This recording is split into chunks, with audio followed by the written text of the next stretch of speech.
My next guest has his ideas on the proper next steps. Please welcome to the show America's accountant, Dan Geltrude. Dan, it's not a coffee clutch, right, where they're getting together to talk about Tupperware and things like that. I think they've got more pressing things on their mind. Well, they should. Listen, maybe they're meeting to discuss how the cow guy clothes has been all over them and how they get you to shut up. But that's never going to happen, Scott, right? Because we got to keep calling it as we see it. And yes, are they meeting because there's good news out there? No, they're meeting because all the indicators should be showing that they're really not making much progress related to raising the interest rates. I mean, can you say maybe inflation is cooling a bit? Maybe you can make that argument to say, okay, it's holding out right now, but does that mean we're in a good place?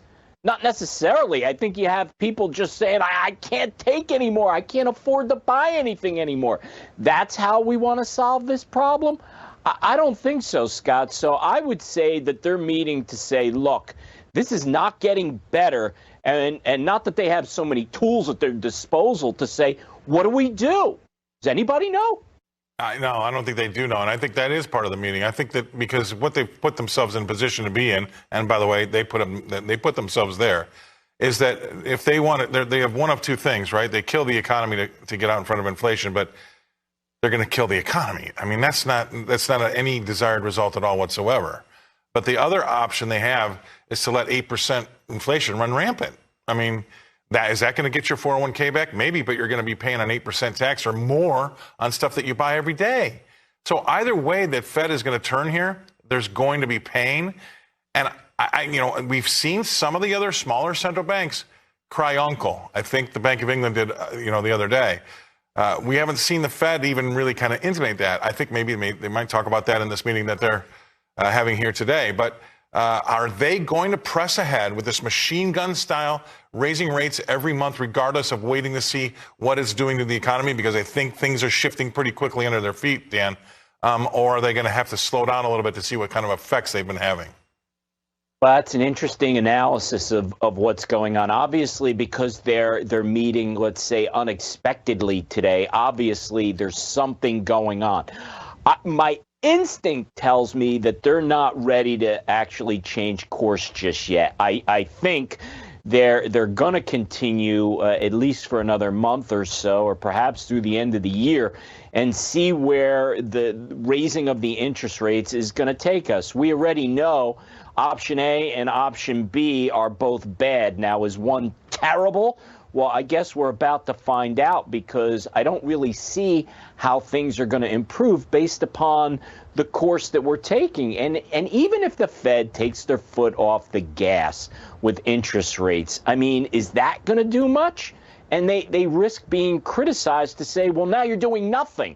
But nothing may be better than bad decisions. Well, nothing is still something, number one. Number two is, I think, if you take the two bad scenarios that I put out there off the table for a second, then we're probably looking at them getting rid of that 2% inflation mandate. Maybe they change it to 3 or maybe even 4.